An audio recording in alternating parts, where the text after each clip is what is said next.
Best ever listeners, how you doing? Welcome to the best real estate investing advice ever show. I'm Joe Fairless. This is the world's longest running daily real estate investing podcast. We only talk about the best advice ever. We don't get into any fluff. We've spoken to Barbara Corcoran from Shark Tank, Emmett Smith, the NFL Hall of Fame football player, Robert Kiyosaki, Rich Dad Poor Dad, a whole bunch of others with us today. I am honored that we are talking to Tony Hawk. How you doing, Tony? Hey, good. Thank you. Nice to have you on the show, my friend. And a little bit about Tony. Obviously, best ever listeners, you know who he is, but really quick, he is the CEO of Birdhouse, which is a skateboarding company as well as an apparel line. He also, he's heading up in his video game series is one of the most popular video game franchises in history. It's got over $1.4 billion in sales. And oh yeah, he skates a little bit too. He turned pro at age 14 and 16 was widely regarded as the best competitive skateboarder in the world. So with that being said, Tony, you want to give the best ever listeners a little bit more info about what you're focused on right now? Sure. Well, I'm still actively skating, which seems to be a misconception about what I still do. I stopped competing a while ago, but that allowed me to really do more exhibition style skating and do a lot more video stuff. So that being said, we are working on a new video for my skate brand Birdhouse. It'll be the first video we released in 10 years. And other than that, I do a lot of promotion type of stuff. Anything that I can do to promote skateboarding, I try to get involved with. I'm one of the members of the ISF, which is the group that's ushering skateboarding into the Olympics in 2020. And I have a foundation that supports public skate parks in low-income areas. So basically, we try to give funding and resources to cities that need skate parks, especially in the more challenged areas. Mm-hmm. When you mentioned that you're still actively skateboarding, one thing that I read that was recently published about you is that I believe last year you did a 900-degree air. And First off, is that correct? That is correct, yes. Okay. All right. So secondly, I know what it is now that I've done some research, but will you tell the best ever listeners what the heck is that? A 900 is basically a 2.5 spin in the air when you leave a ramp, like a vertical half pipe or a bowl, and then go and launch into a sort of a 2.5 somersault. It's a trick that I did in the X Games in 1999 for the first time. I've done it a few times in my life since then, but hadn't revisited it in about 5 or 6 years. And last year I decided to do it on the anniversary of the first one ever. And so that was 17 years to the date, and I was 48. It was just as hard as it was.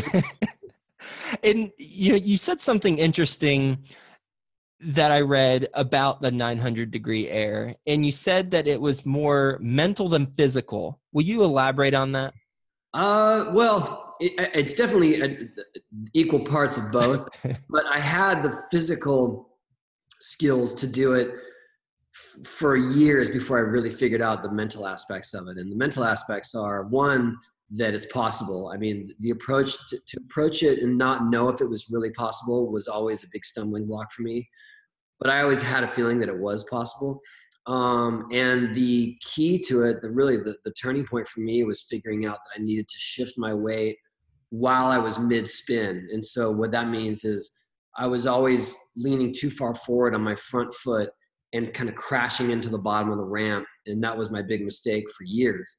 And when that finally clicked, I figured out how to land with my weight distributed evenly and sort of recover from the rotation. And that was it. That's how it worked in the X Games. We literally kind of learned that day. And so you just said you literally learned it that day. Well, I'm just saying I figured out that technique. Okay. During that event. And that was very much a mental thing. I mean, that figuring that out. And, so much of it is having confidence. I mean, I use that analogy to all kinds of things, but really the idea that you have the confidence and the skill set to make something happen, that's just as important as doing it, or as the idea of it in itself. Mm-hmm. With that approach, I mean, you said, it's kind of analogous towards other things. How have you applied that psychology to what you're doing as an entrepreneur? Well, I if I have an idea of something, I believe that it will work. I mean, it's as simple as that. I don't go at it like thinking, I really hope for the best. I hope this catches on. For me, it's very much that it's intuitive. I think of something and I think that's something that could be of value to other people, or that's something that's interesting, or something that people would want to participate in. And I go forward with that mindset. And through the years, I've seen many skaters come and go, and a lot of skaters who have the skill set but don't have the confidence to see it through. And their approach is very haphazard. Their approach is, I'm going to try it and hope for the best, and that doesn't work. And that doesn't work in business either. I believe that the idea that you go at something believing it's going to work, it doesn't always work. That's not what I'm saying. But their chances that it will succeed are much better when you have that confidence. Is there a way to hone that mindset where you go at it with the confidence? You have the skill set, but you need to have the confidence to go at it. Is there a way to practice that at all for people who don't have that yet? Well, I'd like to think that there's a technique of baby steps in doing that. I mean, with me, just in terms of skating, I learned some very simple techniques early on, and I learned some tricks that maybe didn't really interest me, but benefited me in the end. And the same goes with business. Like, the stuff you learn about a business, even if it seems mundane and it's not what you got into it for, it's going to help you later on. I'm talking about like all the minutia of how the business works, of doing, reports and sourcing materials and things. Those are the kind of things that you wouldn't think you'd need to concern yourself with if you're, say, the CEO. But at the same time, it's going to help you in the end, because you're going to understand that process, and you're going to see when things are going awry very quickly. Mm-hmm. Something I read recently, and correct me if this is not correct, but it was an article about a regret that you had, and it was talking about how you went to, in the early 2000s, basically if there was a movie premiere or some sort of premiere, you went to it versus spending more time at home. First off, is that an accurate summary of what I read? Yeah, I mean that's that's a very detailed version of it, but for sure there were things that I chose to do that beyond movie premieres, trips and things that were definitely not should have not been priorities for me, and weren't helping my career necessarily. And it was more like I thought I'd come to this position of whatever fame or importance that I should go do these things. And at some point I was not choosing my time wisely. And so the thanks for the clarification or elaboration on it. And so the question I have is there a way, if you could either go back or moving forward, this is how you separate what's relevant and not relevant. How would you do that? How do you know what's relevant to spend your time on and what's not relevant and you should, spend more time at home or doing whatever? Well, for sure these days, I have a better grasp of that, and I have a better skill set and sense of values of what I should be doing with my time. And my kids should always trump that. In terms of what I feel like resonates, really it's the stuff that I feel like would have the most impact. So if I go choose to do something, I'm hoping that it either A, will promote skateboarding in a big way, B, that it will benefit my family either by taking them on the trips or financially. I think that's as simple as it seems, that's the bottom line these days. Like, is it worth my time, and am I getting paid for it? I was really spreading myself thin in those days in terms of lending myself to different events that weren't necessarily, they weren't financially beneficial, but at the same time, they also weren't beneficial to a greater good or something that I was proud of. It was just more frivolous and more caught up in the hype. And I learned. What can I say? And I learned from making those mistakes. It's not like I'm sitting here going, I regret all that stuff. Right. Yeah, I could have spent my time better, but now I've got a better handle on it. And I kind of lived through the fire, so to speak. Mm-hmm. That makes sense. Can you talk about your maybe investing philosophy? And the reason I'm asking about this is, the primary audience of my the best ever listeners are real estate investors, but we're also entrepreneurs. And I believe, as I imagine most of the listeners believe, is that as real estate investors, we are entrepreneurs. We're creating businesses. And I read that one of your first investments was a house, actually. And if that's the case, can you elaborate on that? So I was making pretty good money when I was in high school. Like in my later years of high school, junior, senior years, I was making more than my teachers.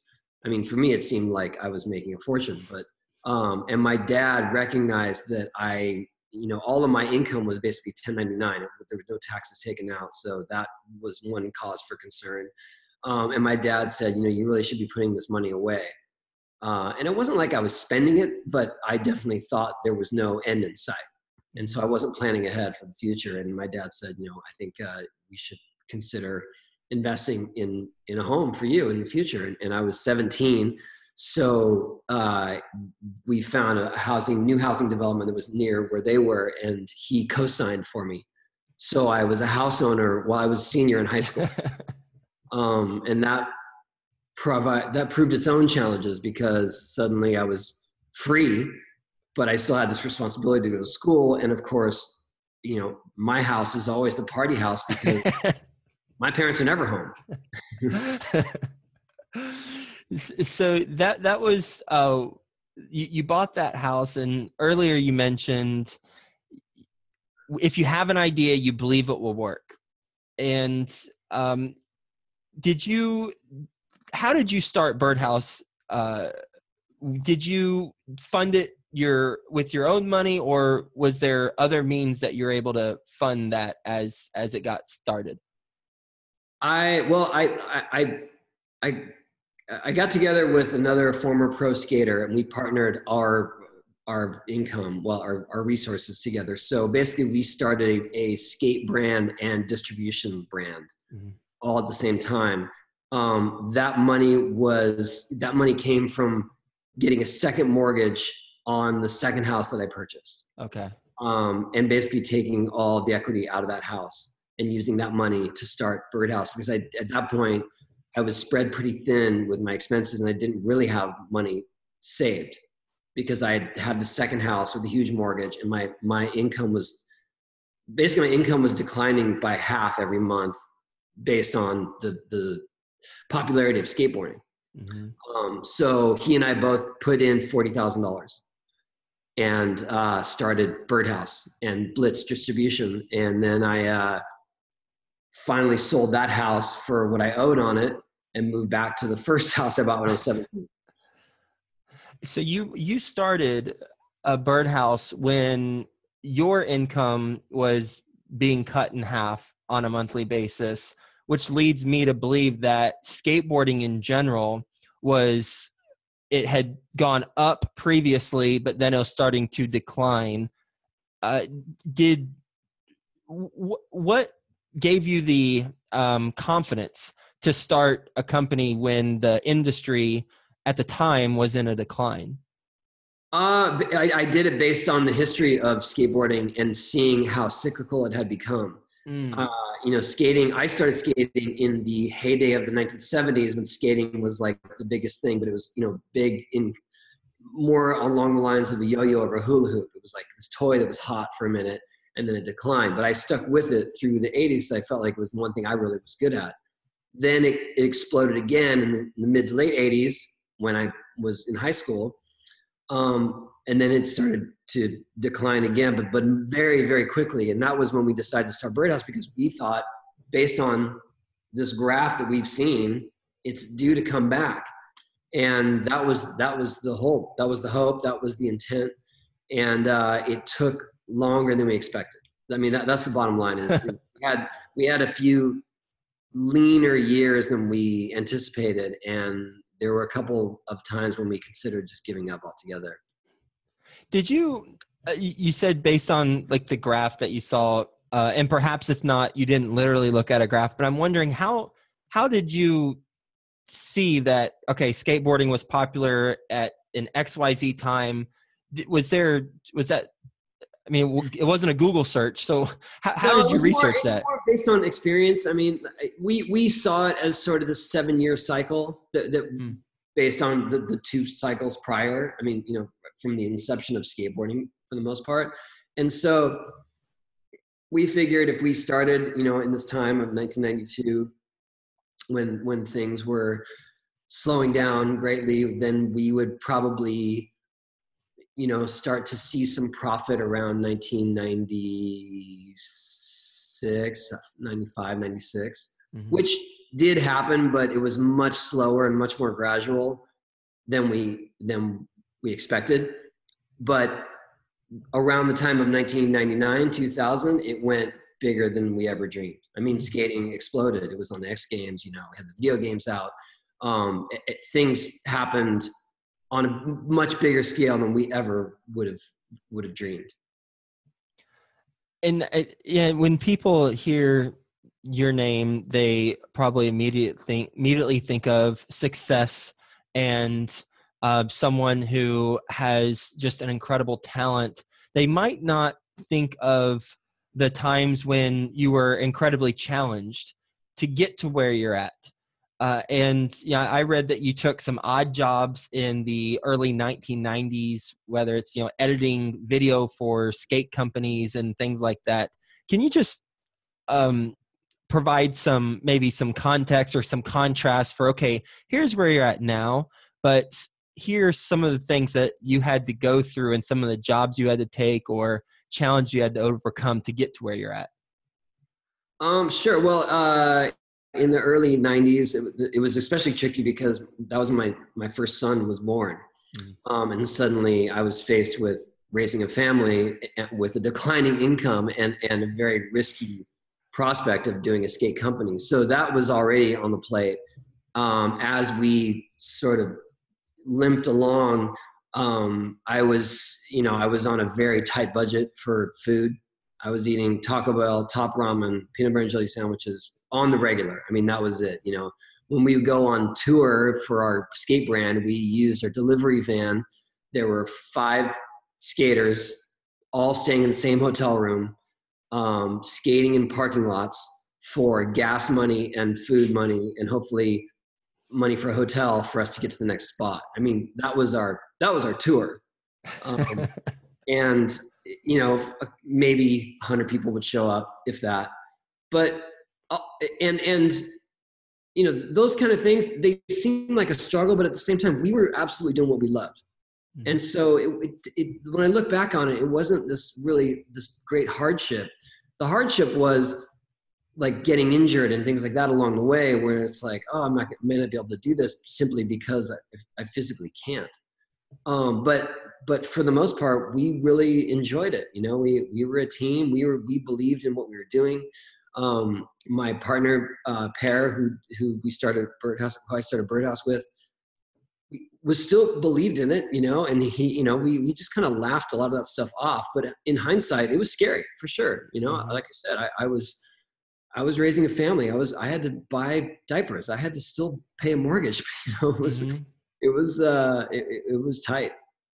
And when for a best ever listener who is in a situation where things are tight and they're pursuing what they're passionate about and they have a significant other, what's the best way to approach that conversation to say whatever you need to say to help make sure you're aligned with them? Do you have any insight there? Well, I think that you've obviously got to make compromises on both sides and figure out what are the bare necessities, what can you afford, what kind of lifestyle can you afford, what are you willing to sacrifice for the sake of chasing this dream.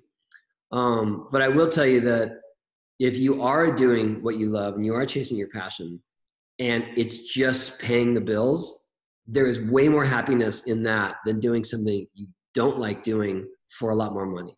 Hmm. I truly believe that, and that seems like some great soul searching type of analogy, but it's true, because what I do now, like I would do for free any day, and I get paid ridiculous amounts of money to ride my skateboard stuff. It seems like this absurd dream that someone's just going to rip it away from me, because they're like, you don't deserve that. That's crazy. And even if they did that, I would continue to do it because it's my favorite thing. And that actually is a nice segue to a question from a best ever listener who, I reached out to my audience prior to us jumping on the call and asked them what questions they have for you. And I selected just a couple questions. And one of them, and this is from Chris in California. He says, did you start with big, ambitious goals, or has your vision expanded as you've gone along? No, the goal was to have a successful skate brand, to be able to pay our bills, and to foster a really good team. And by team, I mean like a skate team that we would sponsor and develop talent that way. Things got bigger, and I don't want to say that they were big goals, but more opportunities arose through that success. So, for instance, my siblings and I all had young children, and we could not find clothes that we thought were cool for our kids in those days. It was all Oshkosh bagosh. It was all like dressing up like little sailors. And it was like, why can't we just find like skate, surf clothes for our kids in those sizes, that they want to wear that kind of stuff. So we created the brand, Hot Clothing, in 1998. And it's been going strong ever since. We were with Quicksilver for a long time. We were exclusively at Kohl's. Now we're at Walmart Canada. We were with Cherokee Group. And that all was born from what we thought was an obvious void in the market. And then other things, like video games and other licensing opportunities, that they would just sort of, all that stuff was I don't see as a natural progression, but a lot of it was very intuitive, because it was just there, and it seemed like such an obvious fit. Mm-hmm. That makes sense. And with this show, we always like to get your best advice ever. And in this case, based on your experience as an entrepreneur, as a successful entrepreneur, what is your best advice ever for the best ever listeners? My best advice is follow your passion and learn every facet of it. Learn everything about it, even if it seems boring or if it's not what you thought came with the territory. You will have an advantage in the end, and you'll understand all of it better. Mm-hmm. And that ties into what you're saying earlier about if you have the skill set but not the confidence, you get the confidence by knowing the minutia of how the business works. Yeah, absolutely. Got it. Okay. Makes sense. And what's the quote? What's this quote mean to you? You're only good as your last trick. You got to keep challenging yourself. Stay relevant. That analogy can be used in all kinds of ways, but basically, if you just staying the course and you're doing the same old thing year after year, people are going to forget about you, and your product is going to be stale. You've got to continue, no matter how successful you get, you got to find that next challenge. Mm-hmm. And I've always, it's not that I believe that was just in me. I had to keep learning new tricks, even if I was considered the number one skater at the time. With your video game franchise is ridiculously successful. And I remember playing it, and still I've got some buddies that we actually, in preparation for this call, we were playing it. And awesome. It definitely 100% introduced me to skateboarding. So check that box for sure, at least, focus group of one. But cool.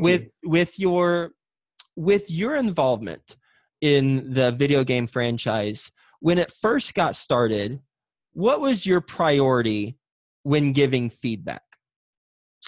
My priority was authenticity. Was staying true to skating and skate culture, and making it very diverse in terms of what types of skaters are represented, what types of terrain, what types of tricks, what types of companies. I wanted it to represent all of it, not just the way I do it. And what's any lesson learned along the way as that franchise has evolved and just become a monster, whether good or bad, just anything that comes to mind that you've learned along the way? That's a good question. It's not, well, for one, you can't just keep putting out the same product, and not every edition is going to be well received. Mm-hmm. But I think the big lesson I learned was just don't listen to the hate. There was plenty of people that think, once we were doing sequels, it was like, this one sucks, this is the best one, this, I lost interest after Underground. But there was a huge audience that loved it more and more as it went along. And so the haters are loud, but they're not always right.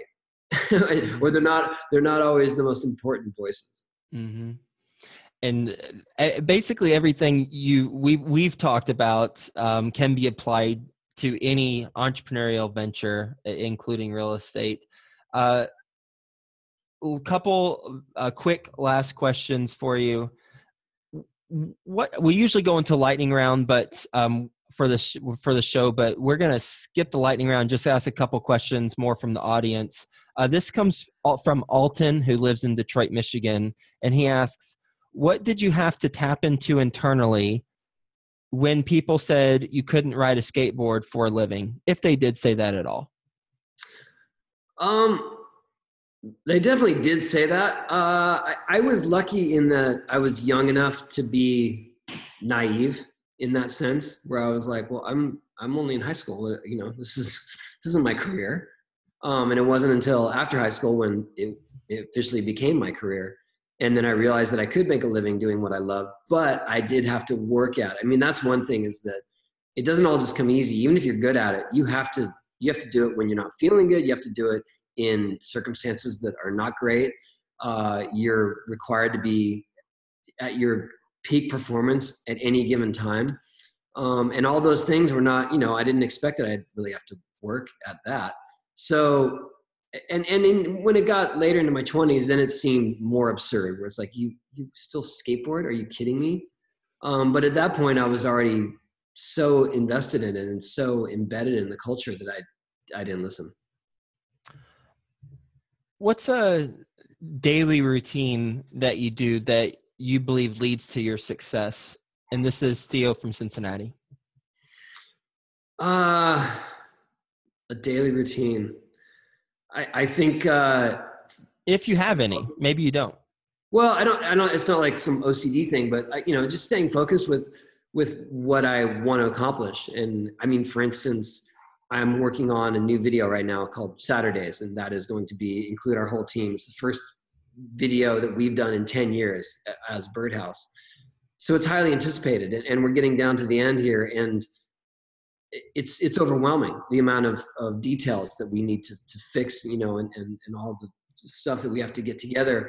And every day I wake up like, all right, I'm going to, just get a couple more things done. And if I really lost focus of that or was overwhelmed with it, it just wouldn't happen, because I am the point person to do that. And in a lot of ways, my name or my connection opens a lot of doors in terms of what we can do with it. And so a lot of it is on me. So my daily routine is stay the course. What is, you mentioned the philanthropic angle that, or approach that you have in the Tony Hawk Foundation. What's the best ever way you like to give back?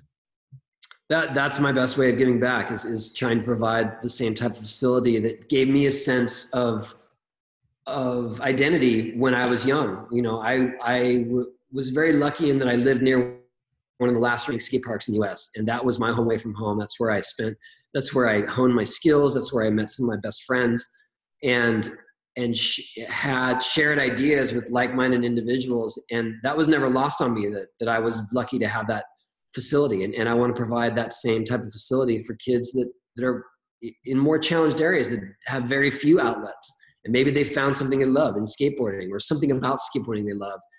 And they just want to do that with other people that are into it, and in an environment where they are supported. And that's a skate park. And I'm not trying to breed pro skaters in these areas. I'm just trying to give them a place to go hang out and do it and feel like they're the city cares about them. Mm-hmm. Build a sense of community. Yeah. Mm-hmm. Anything that we haven't talked about that you wanted to mention? No, I'm just hugely proud to still be doing this for a living. And I'm so thankful to, the fans of our video game series, the fans of Birdhouse, of X Games. I mean, that's the reason that I'm still able to do this effectively. And I hope that, hope I can keep producing stuff that people will want to see. How can the best ever listeners check out that video that Birdhouse is coming up with, or anything else that you've got in the pipeline? Well, the video will be done in August, so just follow Birdhouse Skateboards on all the social media, in any social media, and you'll get updates about it. Yeah, as far as the foundation goes, that's, like I said, that's what's the most important to me, and that's TonyHawkFoundation.org. Excellent. Well, Tony, this truly was a conversation with a very incredibly focused individual. And that's one of the takeaways I got from our conversation. I mean, as you said right out of the gate, if you have an idea, you believe it will work. And how you do that is having the skill set and the confidence. And with the confidence comes, or from the confidence, you're able to get, or the minutia. That's how you're able to have the confidence. But you can develop both. That's the thing. You can develop the skill set and develop the confidence. It's not these two things that you just have to have, magically when you are born. Right. You can really learn those things. Yep. And thanks for talking about your philanthropic approach as well.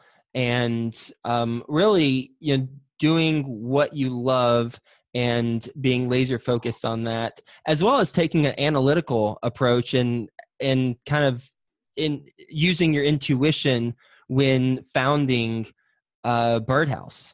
I mean, holy cow, looking at the cyclical nature of skateboarding and then placing a bet at that time on yourself and on the industry, and going through some lean times, but doing what you love, and then ultimately coming out and building an enterprise. So thanks so much for being on the show, Tony. Hope you have a best ever day, and we'll talk to you soon. All right. Thank you.